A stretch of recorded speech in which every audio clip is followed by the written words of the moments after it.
보물이 되는 지식을 찾아 떠납니다. 펼쳐라 보물시도! 네, 우리가 초등학교 들어가자마자 배우는 게 있습니다. 바로 우리나라 신화 이야기인데요. 신화. 두 분은 신화하면 어떤 이야기가 좀 떠오르세요? 아, 신화. 저는 신화하면 그냥 그게 생각나네요. 그냥 빵! 빵! 빵! 그거 있잖아요. 그 빵! 빵, 빵. 빵! 빵! 네. 그런 거 이거 하는 거예요, 그거. 예. 이 신화분들도 굉장히 유명하지만 네, 우리가 오늘 신화 오빠들 얘기할 건 아니거든요. 아, 그 오빠들 말고? 아. 우리나라 신화 하면 생각나는 이야기 없어요? 제가 뭐 아는 게 많이 없다 보니까 하나밖에 몰라요. 단군 신화. 정답! 정답. 정답인가요? 곰호랑이 나오는 거. 곰이랑 호랑이랑 쑥이랑 마늘 먹고 사람 되는 거. 맞아. 보물지도 덕에 많이 컸다. 이야. 인정. 우리 경환쌤은 어떤 신화 떠올라요? 신화하면 저는 이제 아무래도 포항 출신이다 보니까 포항에 또 연어랑 새우녀 그 공원이 있거든요. 그래서 연어랑 새우녀 신화, 그게 또 떠오르네요. 맞습니다. 제가 오늘 여러분께 첫 질문으로 신화 이야기를 드린 이유가 있습니다. 오늘의 지식항의 주제가 바로 신화이기 때문인데요. 신화하면, 특히 서양 신화하면 이분을 빼놓을 수 없습니다. 신화의 아버지, 예? 신화의 대부, 신화 창조. 신화 창조. 오늘의 선장님 바로 모셔보도록 하겠습니다. 선장님 나와주세요. 나와주세요. 네, 안녕하세요. 그리스 로마 신화를 사랑하고 연구하고 가르치는 서양 고전학자 김원입니다. 만나서 반갑습니다. 반갑습니다.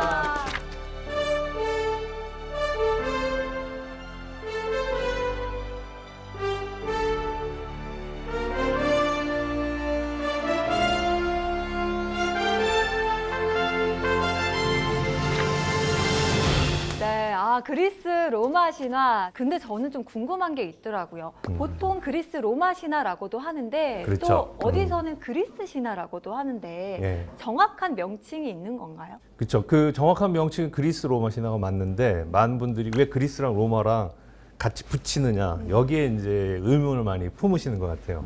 그리스 신화가 워낙에 잘 만들어지고 또 많은 분들에게 호응을 얻고 특히 그리스가 이 지중해 동쪽 세계를 지배하면서 그 그리스 신화가 널리 퍼졌거든요.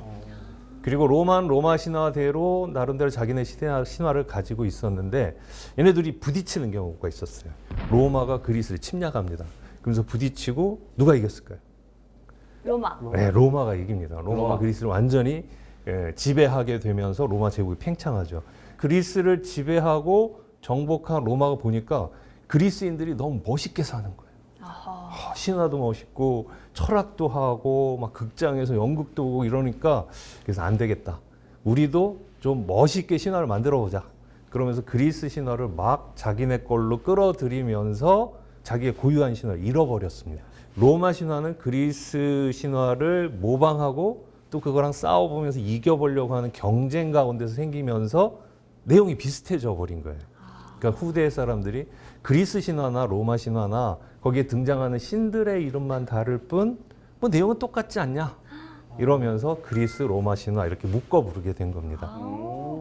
사실 그리스 로마 신화하면 많은 분들이 나 그거 만화책으로 어릴 때 읽었는데 하실 것 같아요. 예, 저도 그렇죠. 그랬고요. 그래서 좀 가물가물한 그리스 로마 신화 오늘 선장님과 함께라면 완전 정복할 수 있지 않을까 기대가 되는데 그리스 로마 신화 지식항에 지금 바로 떠나보겠습니다.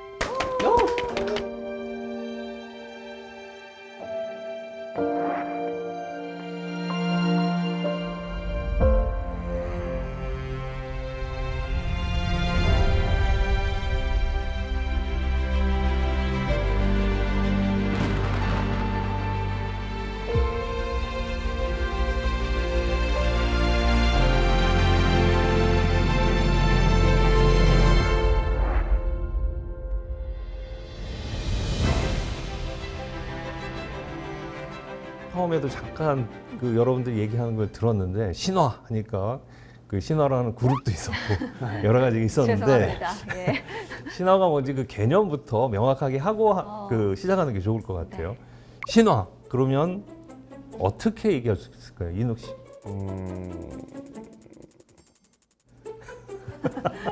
패스. 어렵게 풀지 않아도 돼요. 신화. 신화. 말 그대로 풀면 어떻게 돼요? 말 그대로 풀면 정말 신들의 이야기 혹은 이제 인간이 그러니까 신화 내용들이 약간 비현실적인 게 많잖아요. 예, 그래서 예. 뭔가 인간의 범주를 벗어나서 조금 더 이제 좀 신비롭고 약간 놀랍고 이런 이야기들을 좀 모아놓은 것들을 신화라고 하지 않을까. 어우, 뭐 정답입니다. 오.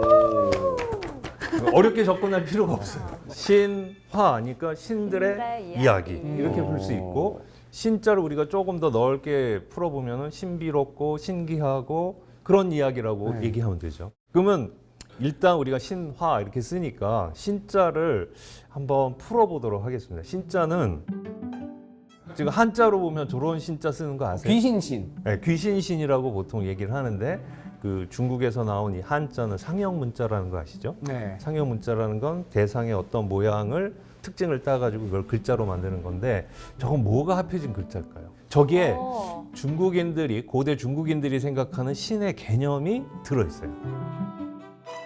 일단 두 부분으로 이루어져 있죠. 네. 두개 합쳐져 오른쪽, 있네요. 왼쪽 이렇게 나누면 여러분들 보시기에 왼쪽에 보일 시 그리고 사각형에 이렇게 찍 근 거 네. 저거는 펼칠 신 펼칠 이런 신. 뜻입니다. 요 두 개는 각각 어떤 모양을 딴 건데 그 모양이 이렇게 됩니다. 하나 보일 시라는 거는 그 어떤 재단 위에 향불을 펴놓은 것처럼 네. 이 어떤 의미가 있을까요? 죽었다. 죽었다. 누군가 죽어서 향 피운다. 죄를 올리는 그렇죠. 죄를 올리는데 누구한테? 신에게. 어떤 초월적인 존재에게 제사를 지내거나 향불을 피우면서 자신의 정성을 보인다라고 할 수 있죠. 또는 자신의 바램, 희망, 무언가를 보이는 거죠. 그러니까 인간이 자신의 한계를 느끼면서 이것을 벗어나고 싶을 때 어떤 신적인 존재, 나를 초월한 어떤 존재에게 뭔가 정성을 보인다는 거예요. 아 옛날에 뭐 사냥 잘 되게 해주소서. 그렇죠. 네, 뭐 비 잘 내리게 해주소서. 이런 거 그렇죠. 할 때. 예. 그러면 시인이 이걸 바꾸서 그대로 있을까요? 먹튀하면 어떡해. 먹튀 신이 먹튀할까요? 답을 내려주겠죠. 뭔가 답변을 주겠죠. 계시를 그 주시고. 옆에 있는 신자가 펼칠 신이라고 그랬잖아요. 네. 그러니까 신이 자신의 존재를 보여준다는 거예요. 펼치다. 펼치다. 근데 저 펼칠 신이 무엇을 본딴 거냐면 번개요. 그게 뭐 천둥번개. 네. 번개를 말합니다. 벼락 번개. 같은. 예, 예. 이렇게.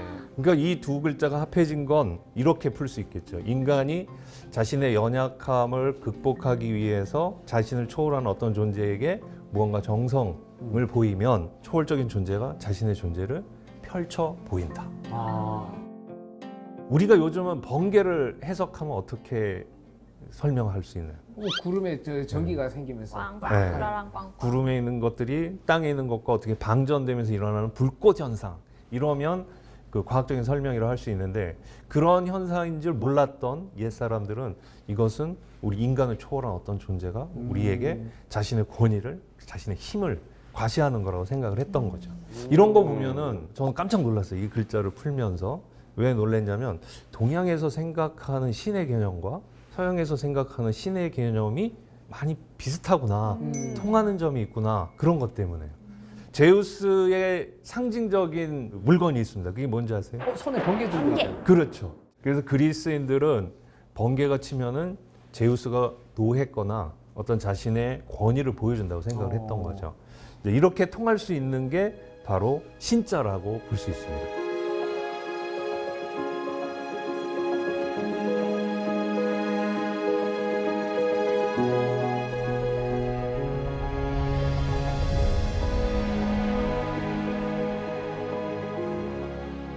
그런데 우리가 또 인간적으로 생각해 보면 독일의 철학자 중에 포에르바흐라는 사람이 있어요. 들어보셨나요? 포에르바흐. 네. 이 사람은 모든 걸 다 물질로 설명하려고 그런 거예요. 어. 신, 정신, 영혼 이런 건 없다는 거예요. 모든 것은 다 원자와 같은 물질 같은 것들이 물리적인 법칙에 의해서 만들어진 거고 모든 현상이 그렇게 이루어진다고 본 거죠. 완전 T네요. T. MBTI T인가 봐요. TT. 완전 극티라고 볼 수 극티. 있죠. 예. 그 사람한테 물어보면 그럼 신은 뭐냐? 라고 했을 때 그 사람은 뭐라고 그랬어요? 그냥 뭐 허황된 믿음. 허상. 예, 허상이다. 네. 예. 근데 그 허상이 왜 만들어졌을까가 더 중요한 거죠. 인간은 왜 그런 허상을 갖게 되나? 이 사람은 어떻게 설명하냐면 이렇게 설명한 거예요. 인간은 상상력이 있다는 거예요. 그래서 보이는 것 그대로를 설명하고 거기에 만족하는 게 아니라 그 보이는 현상 너머에 무언가가 있다고 상상하는 힘을 갖고 있다는 거예요.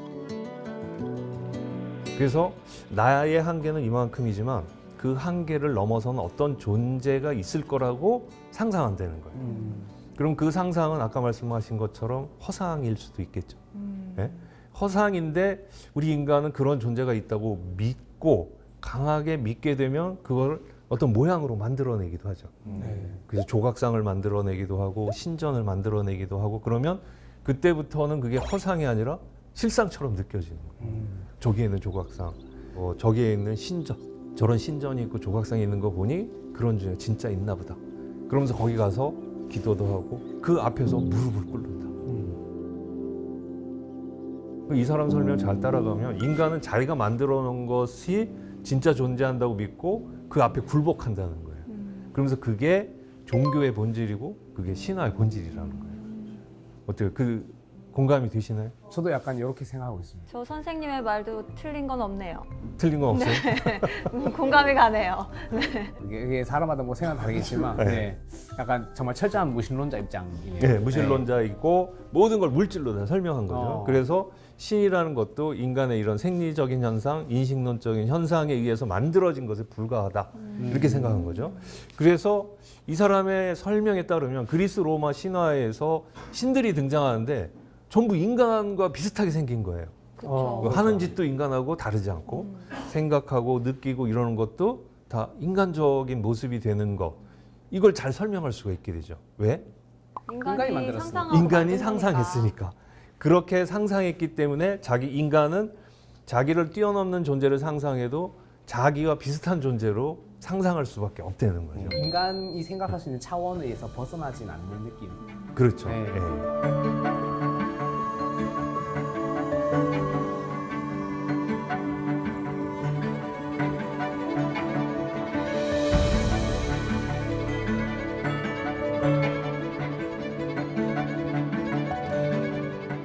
자, 그런데 우리가 조금 더 합리적으로 접근을 하자면, 그리고 그리스 로마 신화를 하나의 허구적인 상상력의 산물이라고 보면서 접근하면 그 가짜 지나간 얘기를 우리가 무엇 때문에 지금까지도 얘기하고 그럴 수 있느냐 이렇게 물어볼 수 있겠죠. 거기에 대한 답으로 제가 갖고 있는 것 중에 하나가 바로 그 미국의 비교 신화학자이며 비교 종교학자인 조지프 캠벨이라는 사람이 내린 정의예요. 이 사람은 신화를 뭐라고 그랬냐면 신화는 상징적인 이미지들과 이야기가 결합된 것이다. 어렵죠? 상징적인 이미지들, 네, 상징적인 이미지, 이야기. 아까 신화는 뭐라고 그랬죠? 신들의 이야기, 신들의 이야기. 뭐가 바뀐 거예요? 상징으로 바뀌었네요. 네, 신을 상징적인 이미지라고 바꾼 거예요. 네. 상징적 이미지. 이건 잘 이해하실 거예요. 비둘기 그러면 뭘 상징하는 평화의 거예요? 상징. 평화. 그러죠. 대나무 그러면. 대쪽 같은 사람. 나무 술. 강직함. 네. 네, 강직함 또는 절개 이런 어. 걸 상징하죠. 네. 우리는 비둘기 그런다고 그래갖고 생물학적 존재로도 이해하지만 어떤 맥락에서는 우리의 일상을 비추는 상징으로 하죠. 우리 집에는 언제쯤 비둘기가 날아오려나 이게 무슨 뜻일까요? 평화가 찾아오려나. 우리 집은 맨날 이렇게 복닥거리면서 갈등이 많은데 언제쯤 평화가 오려나 이런 뜻으로 이해하죠. 이 조지프 캠벨은 바로 그런 식으로 신화를 이해해야 된다고 얘기한 거죠. 그러면 그게 어떤 기능을 하냐? 그대로 표현하면 인간 경험 가능성에 대한 은유다 이렇게 표현했는데 좀 쉽게 풀면 우리가 이 세상을 살아가면서 겪을 수 있는 일들을 은유적으로 표현했다는 거예요. 은유라는 표현도 잘 이해하시죠? 내 마음은 호수요, 그대는 노죠. 이러면 네 마음이 무슨 호수야 이렇게 말하는 사람 없죠? 그거 너무 티다. 그거 너무 티죠. 네. 너무한 얘기야. 난 그렇게 얘기하거든. 아, 그러니까? 그래요? 할 수 있지, 할 수 있지. 너무 티라 가지고. 근데 그게 말 그대로 직설적인 화법이 아니라는 것, 그건 우리가 이제 이해하면은 신화를 좀 더 의미 있게 받아들일 수가 있죠. 그 옛날에 그리스인들이 믿던 신들의 이야기 또는 옛날에 그리스인들이 그 먼 지역에서 했던 허구적인 이야기가 아니라 우리가 이 세상을 살아가면서 겪을 수 있는 일들을 상징적이고 은유적으로 표현해주는 말이다. 이렇게 얘기할 수 있다는 거예요. 예를 들면 이런 거죠. 지혜롭게 행동하면 어떤 역경도 이겨낼 수 있단다. 민욱 씨 이 말 공감하세요? 아니. 왜요? 왜 공감하지 않아요? 못 이겨낼 것 같은데? 아, 지혜도 필요 없다. 그럼 역경을 이겨내려면 어떻게 하는 거죠? 깡다구가 있어야죠.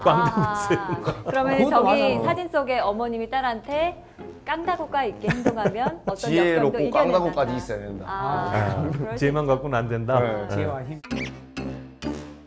지혜롭게 행동한다, 역경을 이겨낸다. 이게 다 직설적인 표현들이죠. 네. 직접적이고 개념적인 표현이에요. 이걸 신화적으로 표현하면 어떻게 될까요? 신화적으로 표현할 수가 있어요? 그럼 이렇게 됩니다.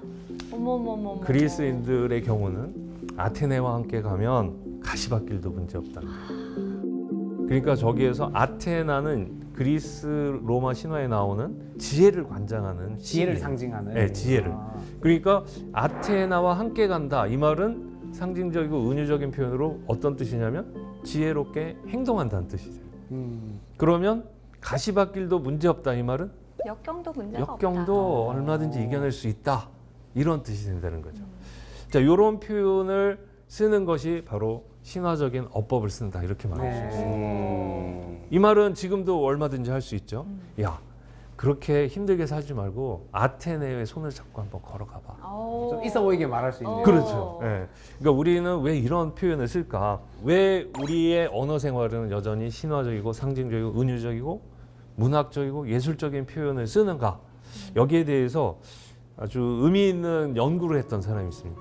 프랑스의 철학자인 가스통 바슐라르라는 사람이 있는데 그 사람들이 보니까 말을 너무 애매모호하게 하고 정확하게 안 하니까 의사소통에 문제가 생긴다고 생각하는 거예요. 그래서 이 사람이 어떻게 얘기를 했냐면 우리가 정말 명료한 개념을 논리적으로 명확하게 사용하면 우리 사이에 오해는 안 생긴다. 우리 인간들 사이에서 소통에 문제가 생기는 거는 애매모호한 시적인 언어나 또는 신화적인 언어, 종교적인 언어를 쓰기 때문이다. 그걸 우리 의사소통에서 완전히 제거해버리고 어머. 논리적이고 명확한 언어만 쓰면 티처럼 해야 된다. 지른신 강림한다 이따위 소리 하지 말라는 거예요. 그냥 직설적으로 사고 말해. 싶다, 네. 구매 충동 이런 표현을 쓰라는 거죠. 아테나 여신과 손잡고 가자 그러면 아테나 여신 무슨 돌려 말하지 마. 약간 그렇지. 이런 느낌. 이분이 그렇게 시작한 거예요. 그래서 인간의 언어 생활이 어떤지 그리고 인간의 의식은 어떤 구조를 가지고 있는지 막 탐구해 보니까 그러면서 어떻게 점점점 이 사람이 바뀌어 나갔냐면 사람들이 이런 언어를 쓰니까 더 행복을 느끼는 것 같다는 이런 그 허구적인 이야기 속에서 상상력에 들어가면서 더 세상을 풍요롭게 사는 것 같다는 깨달음을 얻은 거예요. 그래서 나중에 이 사람은 결론적으로 이런 말을 해요. 사람은 살균된 세계 속에서는 행복할 수가 없다. 이 세계에 생명을 끌어들이기 위해서는 미생물들을 들끓게 해야 한다. 상상력을 회복시키고 시를 발견해야 했던 것이다. 이런 식으로 표현하면서 인간의 언어 속에서 문학적인 언어, 시적인 언어, 그리고 나아가서 신화적인 언어가 얼마나 중요한지 이런 얘기를 하기 시작하겠습니다. 그러니까 이런 것까지 우리가 생각을 해보면 신화를 공부한다는 것, 신화를 직접 사용해 본다는 것, 이것이 우리의 삶에서 어떤 의미를 가질 수 있는지 그런 걸 좀 생각해 볼 수가 있습니다.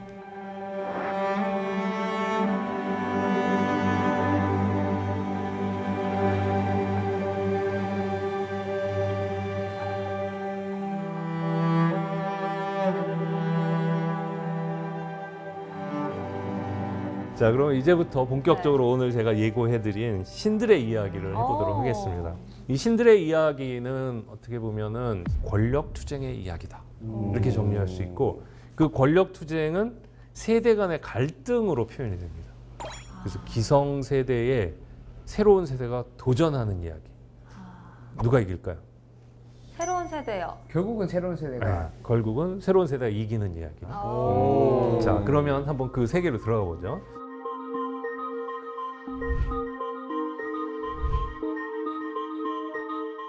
블랙홀인가요? 시꺼먼데요? 시커멓죠. 네. 화면이 꺼졌습니다. 아무것도 없는 데서 시작합니다. 아. 이 상태를 뭐라고 무의 하냐면 카오스, 카오스라고 부릅니다. 혼돈, 네, 카오스. 근데 혼란, 혼돈이 있으려면 뭐가 전제돼야 돼요? 뭔가가 공간. 있어야 되죠. 있어야 뭐가. 예, 네, 뭔가 있어야 이게 뒤엉키고 그러는데 아무것도 없으면 뒤엉킬 것도 없죠. 혼란이랄 것도 없죠. 네. 그래서 그 나중에 그리스 사람들이 생각했던 카오스는 그냥 텅 빈 아무것도 없는 공간이란 무의 뜻이에요. 세계. 근데 여기에서 갑자기 뭔가가 태어났어요. 뭐가요? 누가 태어났냐면 가야. 최초의 대지의 여신이 태어났대요. 우리나라 말로 하면 그냥 아무것도 없는데 땅이 생겼다. 근데 이 땅을 여신으로 생각한 거예요. 그리스 말로 하면 가이아. 근데 가이아라는 말 자체가 그냥 그리스 말로 땅 이런 뜻이에요. 땅이 생겼다는 거예요. 이 땅이 혼자 있다가 아들을 낳기 시작해요. 혼자서요? 네, 혼자서. 자웅동체인가요? 근데 혼자서 어떻게? 자웅동체는 아니고 네. 그냥 여자예요. 어. 여자인데 혼자서. 어. 왜 그럴까요? 지금 그림에서 보면 에로스가 있죠. 사랑의 신. 근데 에로스는 사랑이라는 뜻도 있지만 욕망이라는 뜻이 있거든요. 그러니까 굳이 설명을 하자면 네. 에로스가 가이아에게 욕망을 불어넣으니까 욕심이 생기고. 예, 욕심이 생기니까 그 스스로 자기 몸의 일부를 떼어내서 자식을 만들었다고 볼 수 있죠. 처음에 만든 신이 누구냐면 하늘. 아, 하늘. 땅이 하늘을 만들었다는 거예요. 그 다음엔 산, 산. 그 다음엔 바다. 우리가 살아가고 있는 세계가 좀 큰 틀에서 완성이 되네요. 그렇죠. 예. 그래서 이거를 그냥 단순 신화가 아니라 과학이 있기 전에 세상을 설명하는 일종의 과학이었다. 이렇게 설명하게 돼요. 신화적인 언어로 신들을 가지고 세상을 설명한 거죠. 자, 그런데 대지의 여신 가이아가 자기를 세상의 중심에 놓고 하늘과 산과 바다를 낳은 다음에 자기를 감싸게 만들었어요. 그러니까 그 세상의 최초 권력은 가이아가 쥐고 있는 거죠. 땅이 내가 센터야. 자기가 센터야. 이렇게 한 거죠. 근데 이 엄마의 말을 거역한 아들이 나와요. 또 말 안 듣는 아들이 있군요. 그렇죠. 네. 여기서부터 이제 세대 갈등이 시작됩니다. 그게 누구냐면 바로 하늘. 하늘. 예, 그래서 우리가 지금 눈으로 보면 세상이 어떻게 돼 있어요? 땅이 밑에 땅이 있고 밑에 있고 하늘이 있죠. 네. 땅이 중심에 있는 세계가 아니죠. 우리가 눈으로 보는 세계는. 그 세계가 만들어진 게 바로 하늘이 엄마를 밟고 일어서면서 새로운 세계가 만들어졌다는 거죠. 그게 바로 우라노스의 도전이라고 보시죠. 우라노스. 네. 우라노스 이게 바로 그냥 우리나라 말로 하면 하늘이라는 뜻이에요. 두 번째 권력자. 그래서 우라노스 이 녀석. 이런 모습으로 그림을 그려놨게 돼요. 아. 그리고서는 이 하늘이 세상을 보니까 여자라고는 누구밖에 없어요. 엄마밖에 엄마. 없죠. 엄마밖에 없어요. 그러니까 설마. 땅과 하늘이 결합해요. 지금 우리의 그 도덕관념으로 보면 개족보가 됐네요. 네. 이렇게 불량스럽게 짝이 없는 이야기가 없죠. 그러나 이거를 그냥 상징적인 이미지로 상징적인 우리가 것이다. 네. 그 세상을 설명하려고 했던 원초적인 힘으로 보면 되는 거죠. 자, 이렇게 해서 둘이 결합을 해가지고 자식들이 하나, 둘, 셋, 넷 나오는데 12명의 티탄족이 나왔대요. 많이도 나왔네요. 네, 많이 나왔죠. 네. 하나씩 하나씩 이놈들이 나오면서 세상의 한 부분을 이렇게 차지하게 됩니다. 근데 이걸 보고 우라노스가 자식들을 어떤 마음으로 대했을까요? 좀 불안할 것 같아요. 왜냐하면 자기도 엄마를 사실 밟고 군림하는 거잖아요. 그래서 또 자식이 태어나면 아, 요놈들 중에서도 내 자리를 위협할 놈이 있지 않을까 이런 생각을 했을 것 같아요. 이 우라노스는 자기 자식을 두려워했어요. 지금 아까 그 향원 씨가 말씀하신 것처럼 내가 지가 한 짓이 있기 때문에 맞아, 맞아. 자기가 나도 엄마한테 짓밟힐 수 있겠다. 네, 나도 짓밟힐 수 있겠구나. 그리고 불안하던 차에 또 이런 놈이 태어났어요. 어머. 3명의 외눈 것이 몸이 그냥 산채만 한데 눈이 부리부리하게 하나만 있는 거예요. 외눈 거신. 예. 조금 있다 보니까 또 손이 100개 달린 어머머. 백손 것이 그러니까 우라노스가 겁났겠죠. 그래서 얘네들을 전부 땅 속에 집어넣었습니다. 땅 속에요? 네. 땅은 가이아잖아요. 엄마잖아요. 엄마. 그렇죠. 그러니까 엄마 자궁 속에 집어넣은 거예요. 그러니까 엄마가 얼마나 고통스럽겠어요. 자식들 모아놓고 야, 네 아버지가 이렇게 세상을 폭력적으로 다스리고 있는데 너희들 중에 나서서 아버지를 좀 밀어내거라. 새로운 세상을 만들거라. 오. 이렇게 촉구를 한 거예요. 부추겼네요, 가야가. 네. 이것도 집안 꼴이 많이 아니죠. 네. 엄마가 자식들하고 모아갖고 아빠 쫓아날 생각을 한 거예요. 근데 전부 두려웠겠죠.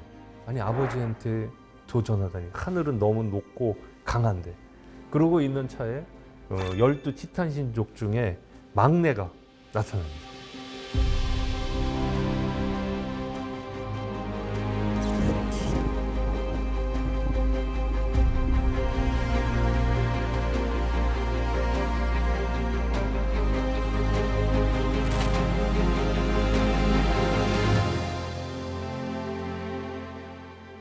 이 나선 아이는 12명의 티탄족 중에 막내였어요. 막내. 이름은 시간, 시간의 신. 그리스 말로는 크로노스. 크로노스. 크로노스라는 애가 나타나서 이렇게 얘기하니까 엄마가 야 너는 용감하구나. 다음번 권력을 쥘 수 있는 자격이 있다. 그래서 낫을 하나 줘요. 거대한 낫을 주는데 불멸의 금속으로 만든 아다마스라고 하는 금속으로 만들었어. 그래서 이걸 가지고 기다리고 있어라. 네 아빠가 밤마다 어둠을 끌어내리면서 나의 곁으로 온단다. 그럼 그때 일격을 가하거라. 그러고서 이제 숨어 있었어요. 크로노스가 얼마나 떨렸을까요? 이거 한 방 제대로 치지 않으면 자기가 당할 수도 있는. 그쵸. 이거 성공하면 괜찮지만 실패하면 끝장날 수 있는 그런 상황이었죠. 아빠가 내려왔어요. 근데 그 크로노스가 실패하지 않고 일격을 가했어요. 오. 방심하고 사랑을 나누기 위해서 내려왔다가 일격을 하고 푹 쓰러진 거예요. 그러면서 네가 감히 나에게 손을 뻗다니. 그러면서 이제 저리 멀리 달아나면서 너도 네 자식한테 똑같이 당할 것이다. 이렇게 얘기를 한 거예요. 근데 죽이지는 못했나 보네요. 신들이라 죽진 또 않아. 일단 낫 한 대 맞고 너무 놀래서 도망간 거예요. 네, 근데 어디를 맞았을까요? 명치. 명치. 아니, 명치. 낫 들고 가서 뒷부분으로 명식 콕. 아니 나 낫으로? 꼭 끝으로. 명치. 명치. 명치 등을 아프지. 찔렸을 것 같은데. 등. 난 정강이 아프거든. 정강이. 근데 바로 이곳. 남자의 힘의 근원. 네. 어머. 거세를 한 거예요. 이야, 우라노스 고자 됐네요. 네, 거세를. 내가 고자라니. 그때부터 하늘과 땅이 완전히 분리됐다. 뭐 이런 얘기가 전해지죠. 이러면 도망갈 수밖에 없죠.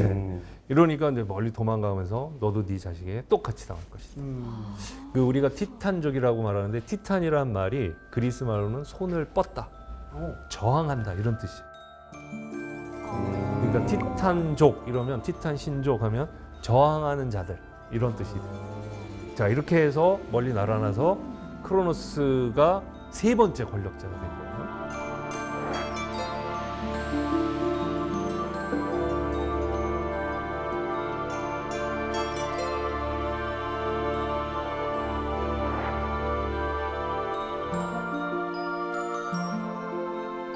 크로노스가 이렇게 해서 권력을 잡았잖아요. 네. 그리고 자기 누이 중에 레아라는 여신과 결혼해요. 레아. 레아는 우리나라 말로 하면 흐름이란 뜻이에요. 그 크로노스와 레아의 결합은 우리나라 말로 풀면 시간이 흐른다죠. 오. 시간이 흐르면 어떤 일이 벌어지나요? 쇠해요. 강했던 것도 쇠하고 약한 것도 새로 생기고. 통하고. 네. 우리도 그런 말 하잖아요. 시간이 약이다. 모든 고통도 지나지고. 그러니까 시간의 힘이 얼마나 크냐. 아무리 강한 것도 시간 앞에서 버티지 못한다. 그러니까 시간의 힘, 시간의 위력을 신화적으로 표현한 게 바로 크로노스의 그 득세, 그 권력의 쟁취, 그리고 레아와의 결혼 이렇게 볼 수 있죠.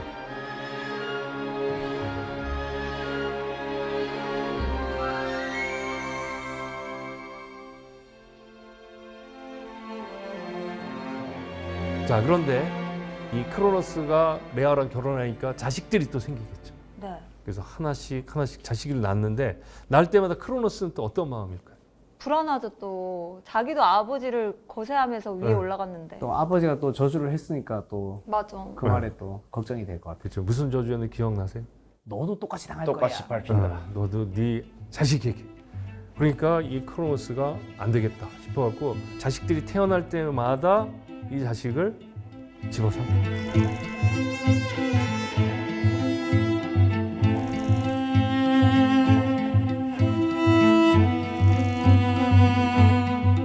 그림에서 보는 것처럼 막 뜯어먹고 씹어먹고 막 이런 모습으로 그리죠. 아니 안 나오면 되지 굳이 나와서 먹을 건 뭐예요? 그러게 말이에요. 근데 사랑이 뭔지. 아. 근데 저게 아까 우리가 신화를 뭐라 그랬냐면 신화는 상징적인 이미지와 이야기가 결합된 것. 그래서 인간이 경험할 수 있는 일들을 은유적으로 표현한 거라고 그랬잖아요. 네.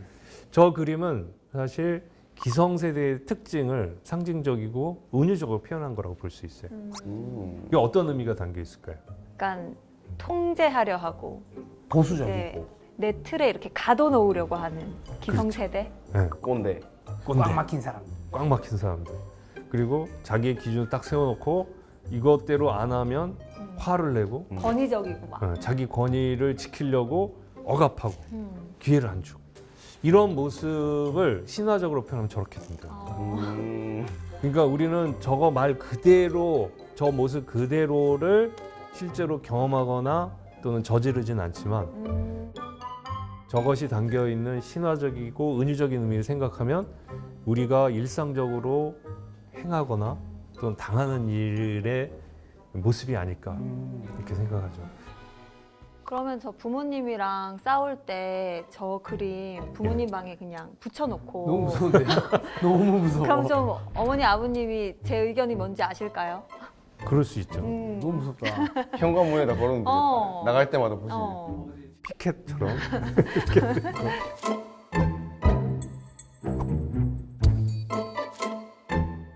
자, 그럼 다시 이야기 속으로 들어가 볼까요? 네.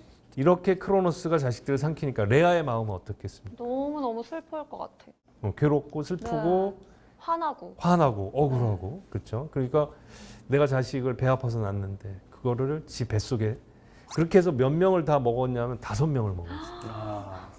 그러니까 얘네들 어떻게 표현했냐면 엄마의 배에서 나오자마자 아빠의 뱃속으로 들어갔다. 이렇게 표현을 해요. 그렇네요. 자, 이러고 나니까 이 레아가 화가 났어요. 그래서 6번째 아이가 또 생긴 거예요. 네. 그래서 어떤 마음을 먹었냐면 내가 이 아이만은 저놈의 뱃속에 들어가지 않도록 지켜줘야겠다. 이런 마음을 먹었어요. 그럼 어떻게 했을까요? 그래서 얘를 데리고 크로노스의 눈을 피해서 어디론가 숨어 들어갑니다. 숨어. 네. 그게 어디냐면 그리스 남단에 있는 큰 섬이 하나 있거든요. 크레타. 크레타성. 네, 크레타 섬으로 가서 그 깊은 산이 있는 곳에 동굴로 들어가서 거기서 아이를 낳아요. 그리고 그 주변에 돌덩어리 하나를 구해다 크로노스한테 갖다 줍니다. 6째.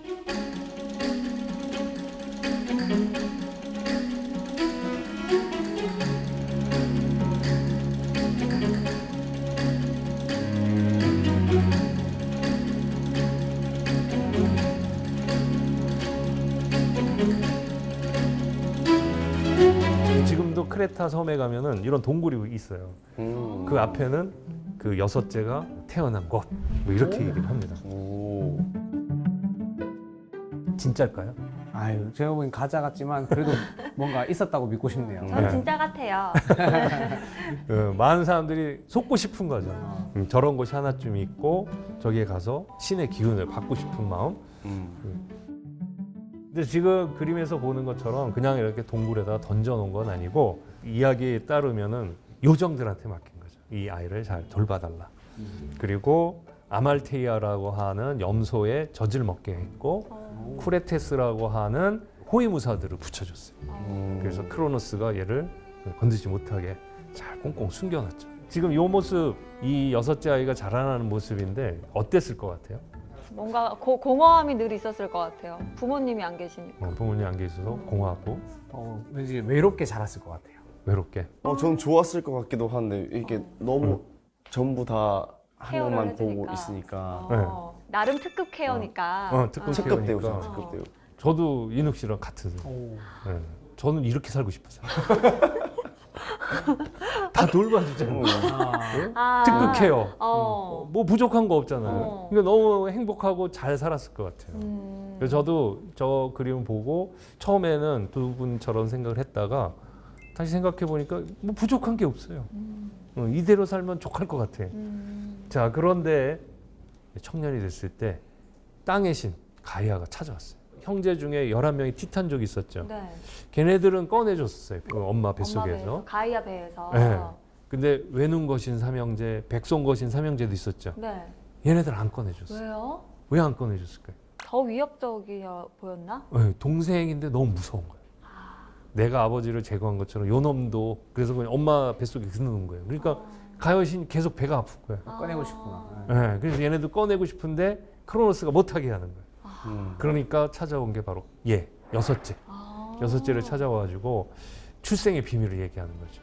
너의 아버지는 크로노스인데 크로노스가 낫을 줬더니 그 우라노스를 제거하고서는 세상을 너무 폭력적으로 다스리고 있다.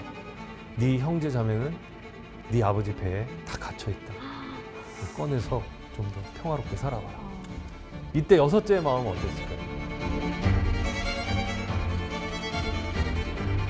지금 안락하게 잘 살고 있는데 이 안락함의 유혹을 떨쳐버리고 도전하는 건 얼마나 귀찮고 피곤하고 힘들고 두려워요. 그 도전에 성공하면 다행인데 실패하면 어떻게 돼요? 뱃속으로 들어가겠죠. 다 뱃속에 들어가. 또 이 잡아먹히겠지. 특급 케어 버리고 그 뱃속에 들어가 버려야 되는 거예요. 그러니까 이 실패에 대한 공포도 엄청났을 거예요. 자, 이런 상황에서 여섯째는 어떤 결심을 할까요, 결국? 그래도 이렇게까지 여섯째 이야기를 많이 한 걸 보면은 아버지를 치러 갔을 것 같습니다. 그렇죠. 성공하면 혁명입니다.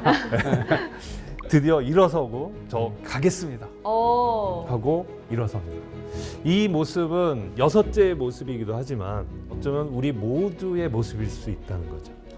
그 편안하고 안락하게 잘 자라왔지만 어느 순간인가 그곳을 떠나서 나만의 길을 외롭게 힘들게 귀찮게 걸어가야만 하는 모든 사람의 모습을 저기다 담아놓은 거라고 볼 수 있죠. 그러니까 그리스 로마인들이 저런 이야기를 만들어서 자기 자식들에게 전해줬을 거 아니에요. 얘기해줬을 거 아니에요. 왜? 거기서 인생을 살아가는 지혜를 얻을 수 있도록. 어떻게 되는데요? 그러면 잘 될 거야 라는 말은 막연하잖아요. 잘 되는 그림을 하나 보여주면 잊혀지지 않죠. 앞으로 이야기가 그렇게 진행되겠죠? 그럼 여섯째가 성공을 해야 되는데. 그렇죠. 네.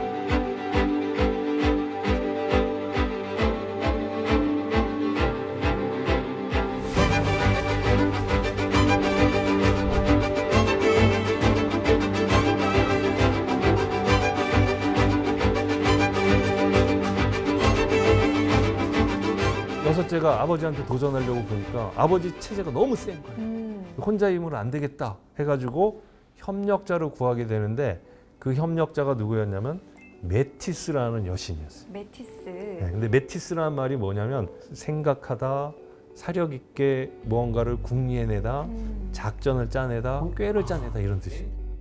근데 사실 우리가 어떤 도전을 할 때 어떤 협력자가 있으면 좋겠어요?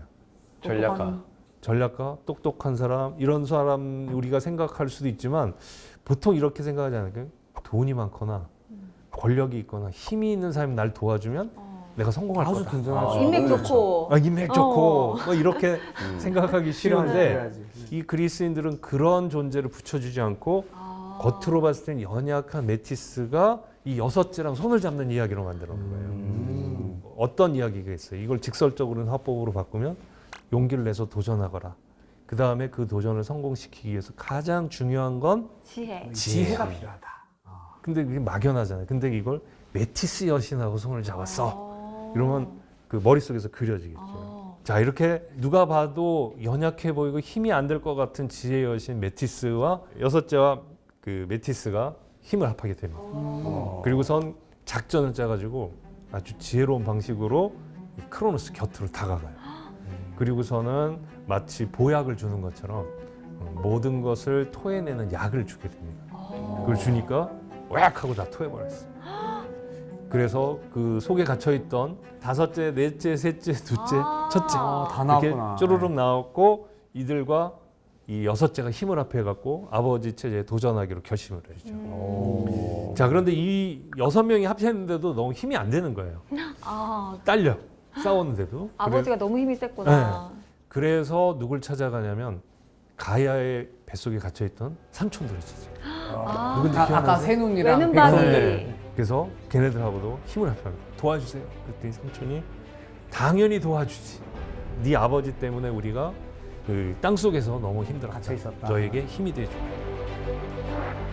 전부 힘을 합해가지고 크로노스 체제에 우와. 도전을 하면서 싸움이 일어나는데 이 전쟁을 티타노마키아라고 합니다. 티타노마키아. 자노마키아. 앞에 있는 티탄은 티탄족, 티탄족. 마키아는 전쟁이라는 뜻입니다. 그래서 전쟁을 한다는 뜻에서 티타노마키아라고 얘기를 하죠. 그래서 이들의 전쟁이 이루어집니다. 오. 누가 이겼을까요?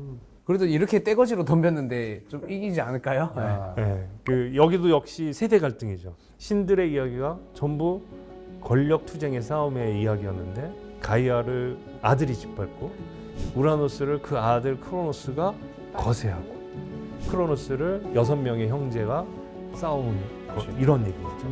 이렇게 해서 결국 이 여섯째가 권력을 잡게 됩니다. 와, 축하. 나이스. 자, 이 이야기를 아까 얘기로 다시 돌아가면 어른들이 아이들에게 해주면서 어떤 얘기를 해줄 수 있는 건가요? 너희들도 친구들이랑 협력해서 아버지에게 덤비면 이길 수도 있다. 이길 수 있다. 구체성에서 벗어나서 은유적이고 상징적으로 풀어보면 편안한 상태에 있지만 너희들도 언젠간 이 여섯째처럼 너만의 길을 가야 될 때가 온다. 그때 두려워하지 말고 주저하지 말고 용기 있게 도전하고 지혜롭게 그 도전을 성공시켜라. 도전하는 자만이 자신의 세계를 얻을 수 있고 세상을 변화시킬 수 있고 역사를 만들 수 있다. 이런 용기를 불어넣어주는 거죠. 그 얘기를 듣는 아이들은 이 여섯째의 그 결단의 순간에 서 있지만 이 이야기를 전체를 듣는 순간 자기가 뛰쳐나가서 도전해야 될 미래를 얻게 되는 거죠. 그림. 이게 그러니까 허구적이고 허무맹랑한 거짓말 같은 신화가 현실을 이겨낼 수 있는 힘으로 작동할 수 있다는 거죠. 이런 점에서 신화의 역할 이런 것들을 한번 생각해 볼 수 있습니다.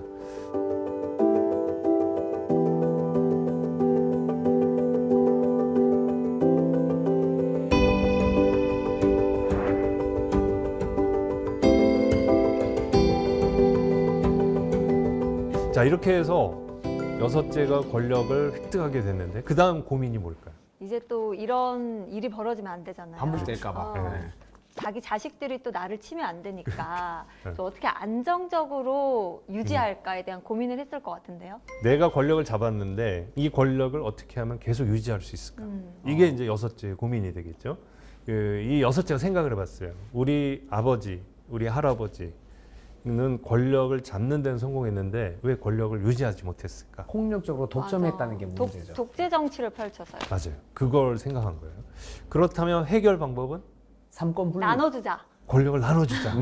나눠주면 그 나눠받은 대상들은 나에게 힘이 되어주고 나의 협력자, 나의 동반자가 되어줄 수 있지 않겠느냐. 그러니까 우리는 어떤 일을 성공하면 분명히 도와준 사람이 있고 도와준 은인들이 있는데 얻기 전까지는 도와주세요 그러다가도 얻고 나면 이게 다 내가 한 것 같은 느낌이 들죠. 이런 걸 뭐라 그럴까요? 이걸 탐욕이라고 할 수 있겠죠. 놀부신 거예요. 놀부심포. 탐욕. 이 탐욕을 누르는 절제가 필요하다는 걸 생각한 거예요. 네. 그래서 형들을 찾아가서 얘기하죠. 형들의 도움으로 내가 권력을 잡았는데 이 권력을 나눠서 같이 세상을 다스립시다. 그러니까 독점하고 싶은 욕망을 절제한 거죠. 한 자리씩 좋네요. 네, 한 자리 줬습니다. 그러면서 얘기를 해죠. 지금 세상은 보면 하늘과 바다와 땅과 지하 세계 이렇게 나눌 수 있죠. 네. 요거를 나눠 다스립시다. 그래서 나누는 방법을 뭐로 썼을까요? 가위바위보. 가위바위보. 제비뽑기. 제비뽑기를 했어요. 제비뽑기를 했다고요? 왜 저 제비뽑기를 중요한 했을까요? 일을 공평하지 사실 제일. 제일 공평해요? 네, 제일 어떤 점에서? 제비뽑기는 뭐 어떤 사람이 뭐 힘을 써서 하는 게 아니라 네. 진짜 다 모르는 상태에서 응. 똑같은 가능성으로 뽑는 거잖아요. 그러니까 공평하죠 사실. 아, 그리스인들은 그게 굉장히 공평하다는 생각했어요. 누구에게나 똑같이 기회가 주어진다고 생각한 거예요. 근데 여러분이면 어디를 뽑고 싶으세요? 저는 윤욱 씨. 하늘. 하늘, 향원 씨는. 난 바다. 저는 그냥 남는 거 하겠습니다. 이러면 제비뽑기 할 필요가 없는데. 근데 보통 이제 하늘을 다 갖고 싶어 했던 거가 있죠.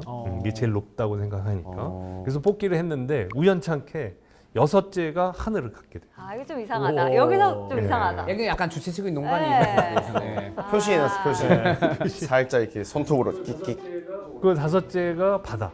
바다, 다섯째가 네. 바다. 그리고 넷째가 지하. 지하. 지하 세계를 뽑았어요. 지하 세계. 어. 제가 지금까지 전부 이 싸움을 주도해 나간 인물을 여섯째 그랬는데 사실은 이게 누군지 짐작은 돼요? 저는 아까 번개 이야기 들었을 때 아, 혹시나 그분이 아닐까. 그분. 네, 제우스. 네, 재밌어. 맞습니다. 네. 근데 그 제가 왜 숨겼냐면 모든 책들은 전부 이 여섯째가 제우스라고 처음부터 얘기를 해요. 아, 근데 사실 이 제우스라는 말을 어원적으로 분석해 보면 하늘이라는 뜻이 들어있대요. 특히 이제 밝고 찬란한 하늘. 그렇기 때문에 만약 제우스라는 이름을 갖고 처음부터 행동했다면 뽑기가 의미가 있을까요? 없었죠. 없죠. 네. 그래서 그 다음에 이름이 붙여진 것 같아요. 아, 그 뽑기 한 여섯째가 하늘을 딱 뽑는 순간, 너는 하늘이네. 그러면서 이름이 하늘이 된 거예요. 그게 제우스인 거죠. 결국 이 이야기는 단순하게 재미있는 엔터테인먼트 같은 이야기라기보다는 이 이야기를 하면서 삶의 태도도 가르쳐주고 삶을 헤쳐나가는 지혜도 가르쳐주고 그 다음에 이 이야기를 통해서 세상이 어떻게 구성되어 있는지를 하나씩 익혀나가도록 만든 거예요. 아이들은 이 신들의 이야기를 얘기하면서 세계를 굉장히 체계적이고 구조적으로 이해하게 됐죠. 그러니까 이 신화를 들으면서 내가 세상을 잘 살아가려면 뭐가 필요한지를 배우는 거예요. 그러니까 이거는 그냥 단순히 신화가 아니라 그 당시의 어린이들한테는 사회 교과서고 교육적인 목적이 있었네요. 네.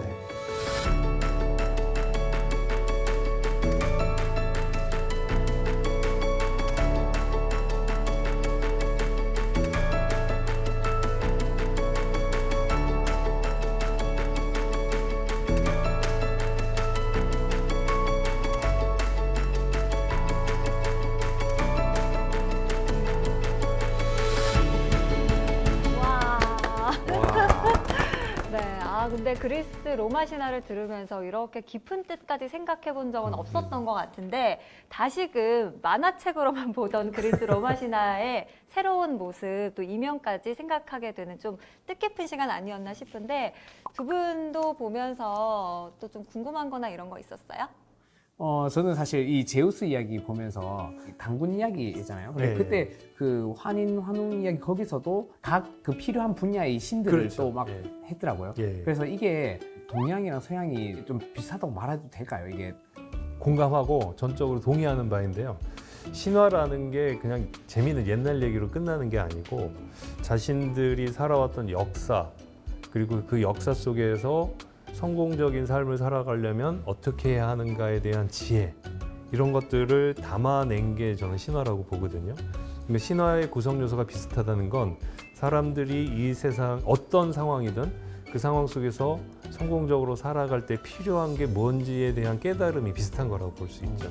인간에게 성공의 비결은 동서양의 차이가 크게 없기 때문에 그렇게 볼 수 있을 것 같아요. 아무튼 저는 이 스토리들 보면서 이 그리스 로마 신화가 단순히 재밌는 만화가 아니고 교육적 목적으로도 예. 계속 활용할 수가 있을 것 같아서 예. 네, 저도 이제 애들 앞에서 좀 신화 아는 척하면서 네, 좀 더 써먹겠다고 생각했습니다. 네. 근데 궁금한 게 선장님은 그리스 로마 신화 그 유명한 만화책 보셨나요? 보기도 하고 제가 그 제작에 참여하기도 하고 오. 진짜요? 네. 이때까지 계속 입이 근질근질했겠다. 네. 이야. 오.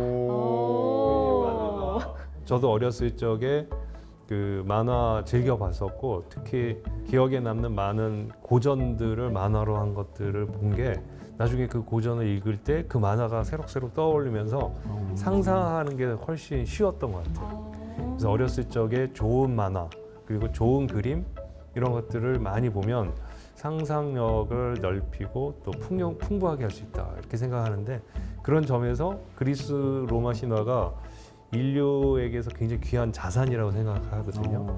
이것들을 어린 아이들에게 잘 전달해 줄 수 있는 방법이 만화가 그 중에 중요한 게 아닐까 생각해서 그 기획이나 감수 이런 데에 열심히 참여를 했었는데요. 최근에는 조금 거리를 두고 제가 더 집중해야 될 분야에 조금 더 힘을 기울이는 편이긴 합니다. 사실 부모님들은 또 만화책 하면 별로 안 좋아하시는 분들도 많거든요. 네, 그렇죠. 근데 그리스 로마 신화 또 만화책으로 접하는 것도 상상력도 자극하고 그리스 로마 신화에 대한 또 좋은 이미지도 심어줄 수 있으니까 우리 선장님도 추천을 해주시는 것 같습니다. 오늘 제우스 이야기를 중심으로 그리스 로마 신화 교훈적인 부분도 한번 되짚어 봤는데요. 그렇다면 오늘 강의 우리 선장님께서 한마디로 정의를 해주신다면요? 그 제우스에게서 배울 수 있는 것, 그걸 다시 한번 정리해드리고 싶어요. 도전하는 자만이 새로운 세상을 만들 수 있다. 도전. 도전. 도전! 도전.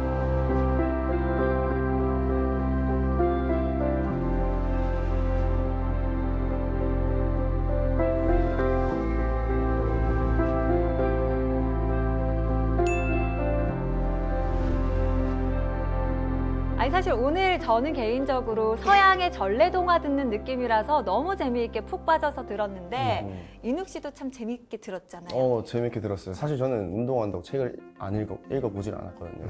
근데 저희 아이가 집에 그리스 로마 신화 책이 있어요.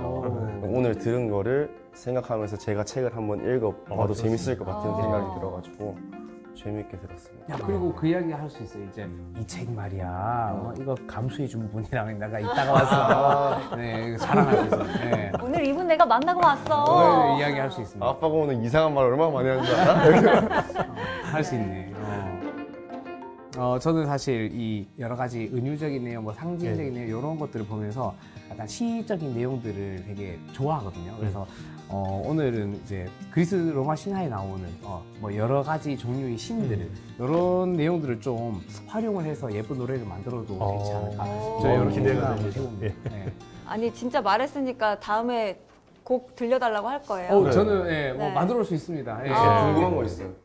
매번 노래를 만들어 보겠다는데 한 번을 안 만들어 왔어요. 이게 TBC에서 제작비를 지원해주면 만들 수는 있습니다. 알겠습니다. 네, 너무나도 재밌었던 그리스 로마 신화 이야기. 여러분 여기서 끝나는 거 너무 아쉽죠? 네, 아쉽습니다. 너무 아쉬워요. 저도 아쉽고 선원들도 아쉽고 시청자분들도 아쉬울 것 같은데요. 사실 그리스 로마 신화 이야기는 이번 한 시간으로 끝내기에는 또 너무 방대하거든요. 그래서 아쉬운 분들을 위해서 다음 주에도 재미있는 그리스 로마 신화 이야기 선장님과 떠나보도록 할 테니까요. 기대 많이 해주시기 바랍니다. 자, 그럼 끝인사 드리면서 마무리해 볼게요. 다음 주에도 찾아라 보물지도.